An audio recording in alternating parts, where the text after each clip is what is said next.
Yo, Lunatics is back. I do wanna share for all of you raiders the raid build that seems to be the one that we're gonna go with.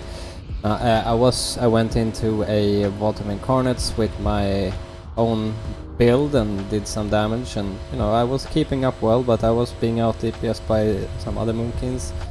I got interested because it looked like they had a different rotation than I did, and I inspected one of them, saw another build, and like, what is this?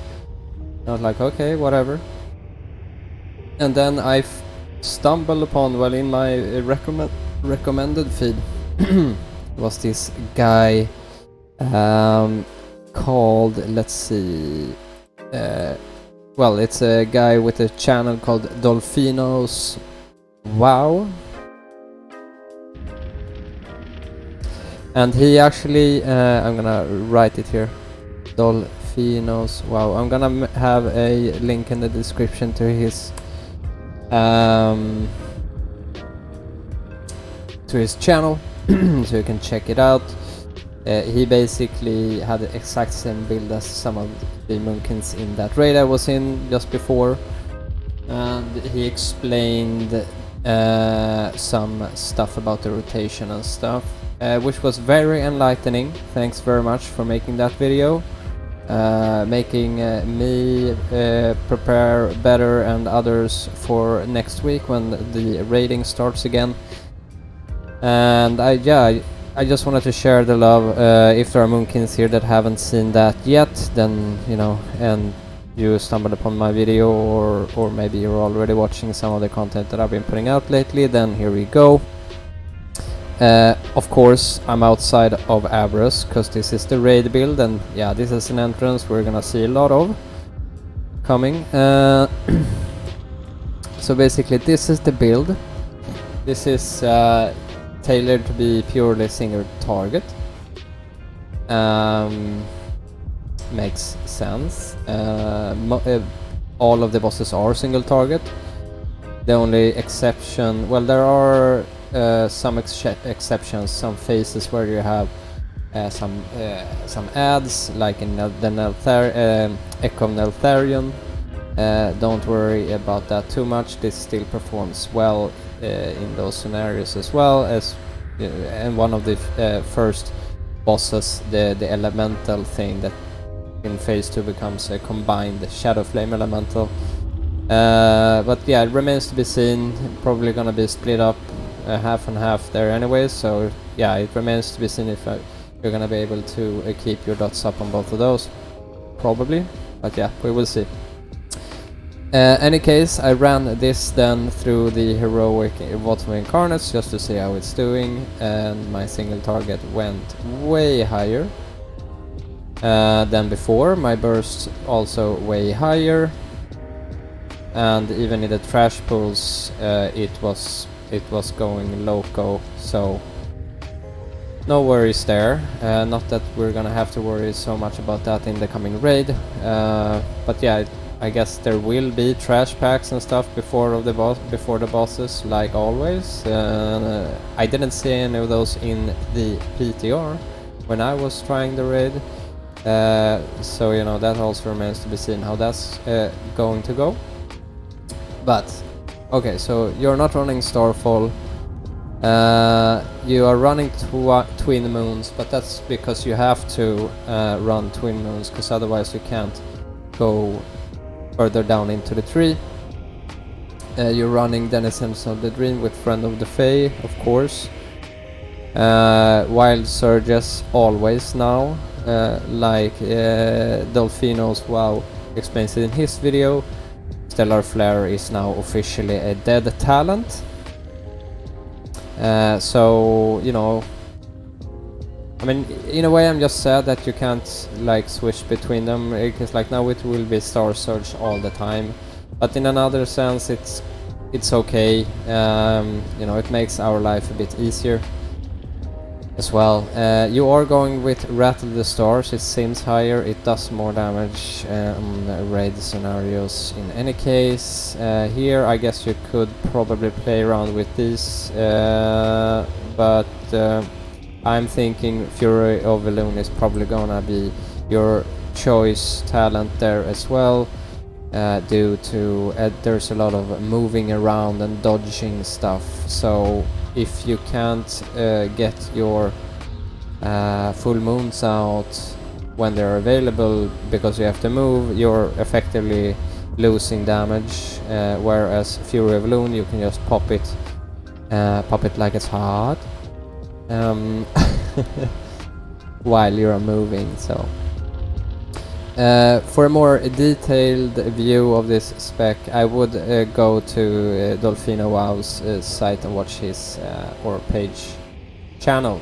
That's what it's called in YouTube world, in YouTube land. But I'm gonna do my best in any case.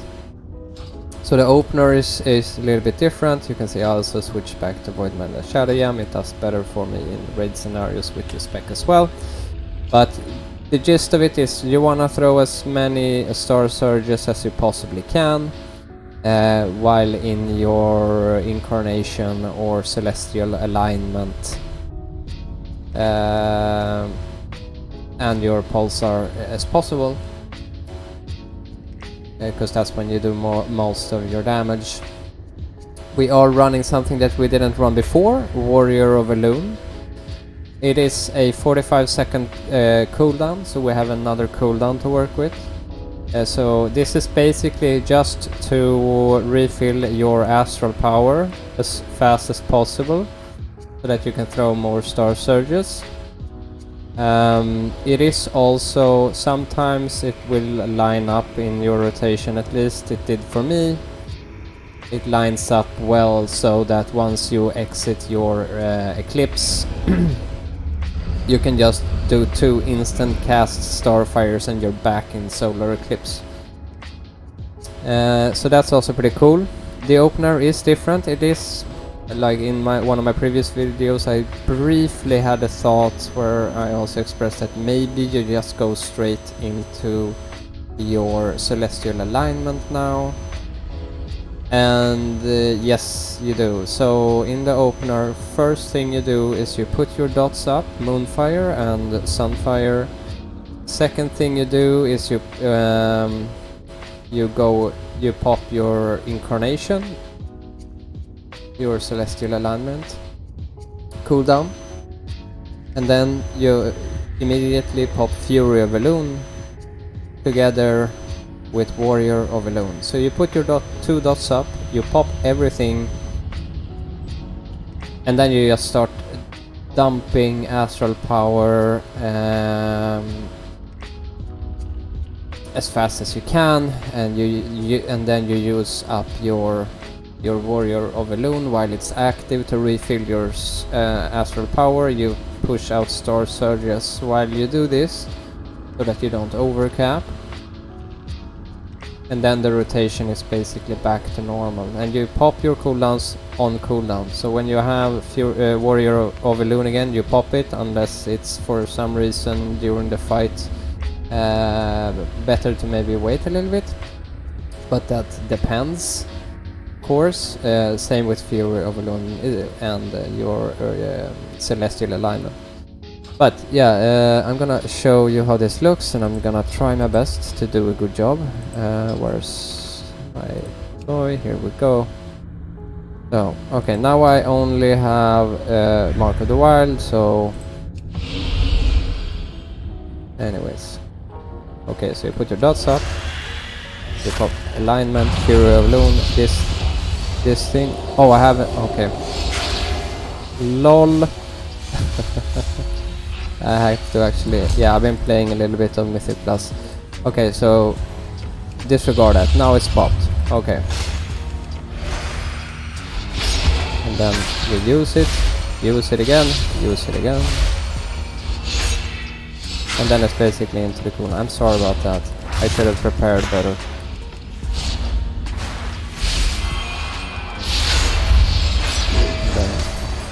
And yeah, you never want your target to be without Sunfire and Moonfire.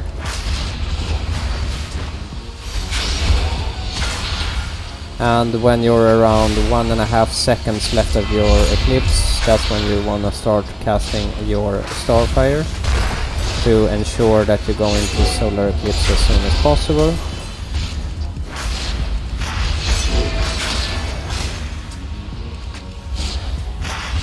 So here I'm gonna go out of this thing, and then I do 1, 2, and I'm in again. I have another one left, I use it.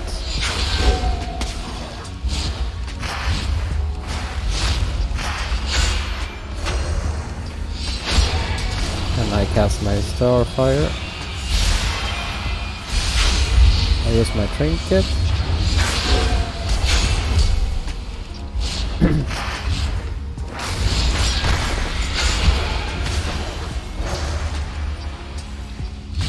That's basically the rotation now. There I cast to Wrath instead of casting to Starfire, but that's just because I only had to use one Star Surge to go into my Pulsar, so then it was faster.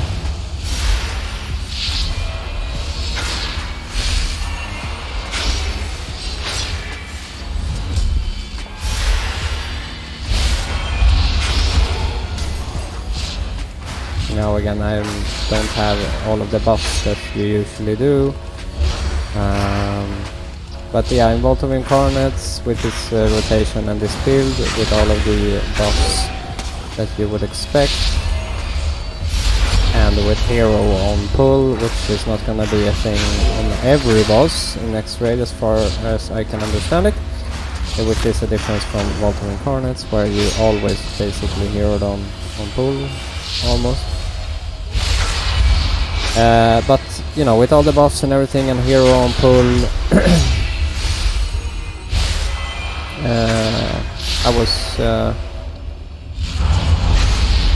I was doing like 120, 130 thousand damage on pull, which is pretty nice.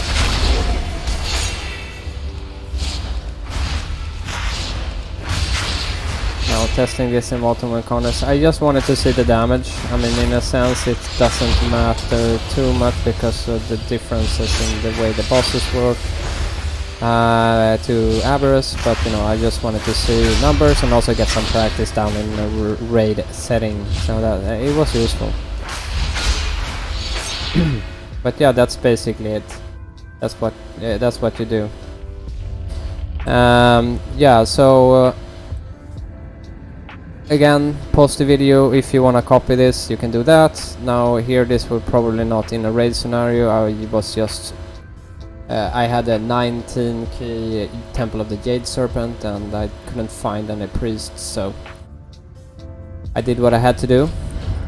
But normally, otherwise, it would probably basically always look like this, like that, yeah.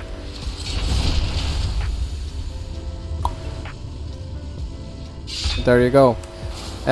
So yeah, go check his channel out. I'm gonna post a link in the description so you can go and check it out. He does a way better job at explaining that stuff than I do, because I'm a little bit more, I don't know, philosophical, I guess. And that's not everybody's jam, but yeah. Thanks for watching. That was a quick one, and yeah, good luck in the raids and have fun, most importantly. Adios.